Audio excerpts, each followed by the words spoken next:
Four Hollywood male actors died tragically. 1.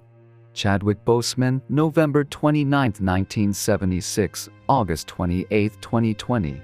Boseman became a familiar face with his portrayal of Jackie Robinson in 42 in 2013, and later cemented his place in movie history as part of the Marvel Cinematic Universe in Black Panther 2018, going on to appear in 2 Avengers movies.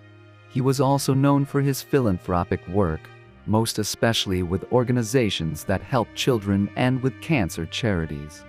Boseman himself was diagnosed with stage 3 colon cancer in 2016 but told very few people and kept working through chemotherapy treatments and surgeries. He died from the disease at the age of 43.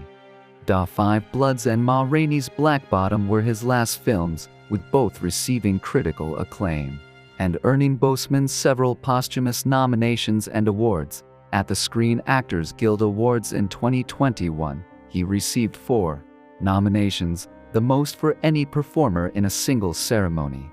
2. Paul Walker, September 12, 1973, November 30, 2013. Having been a child actor, Walker was in the business for years before he got the role for which he will always be remembered. In 2001, he starred as Brian O'Connor in The Fast and the Furious, which launched a successful film franchise that continues to this day. Walker starred in 5 of those films before his untimely death at the age of 40. Walker was a car enthusiast who had about 30 cars in his collection, some of which he owned with Roger Rodas. The two were heading to an event for one of Walker's charities, with Rodas driving a Porsche Carrera GT. Rodas was driving between 80 and 93 miles per hour in a 45 miles per hour zone when the car crashed into a concrete lamp post and 2 trees, causing it to catch on fire. Rodas died of multiple trauma. Walker died of a combination of trauma and burns. Both bodies were burned beyond recognition. There was no evidence of alcohol or drugs, mechanical failure, hazardous road conditions, or drag racing, and the cause of the crash was listed as speed and the age of the tires. Among his 3 movies released posthumously was Furious 7, which was completed after his death using his brothers as stand-ins. 3. Corey Haim, December 23, 1971, March 10, 2010. As one half of the 2 Coreys, Haim became one of the biggest teen idols of the 1980s. He and Corey Feldman starred in 7 films, including The Lost Boys, 1987, and License to Drive, 1989, becoming the 2 highest-paid teen stars of their era.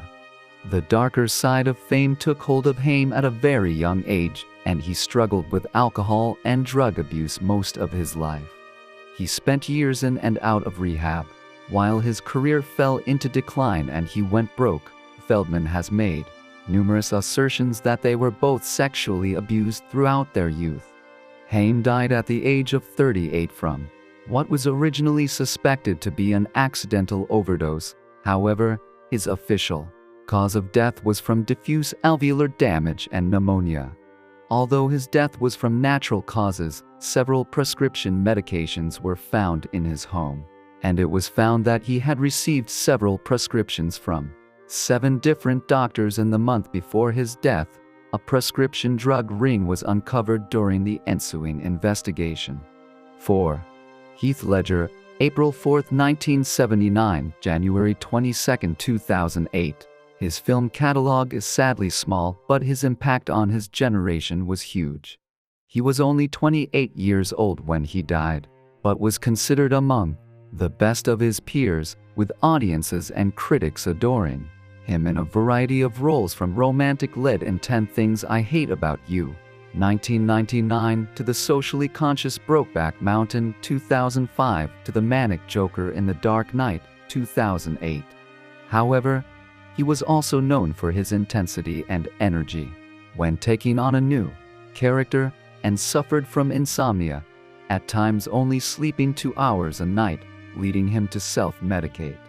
His housekeeper and massage therapist found him unconscious in his bed. EMTs were unable to revive him, and he was pronounced dead at the scene.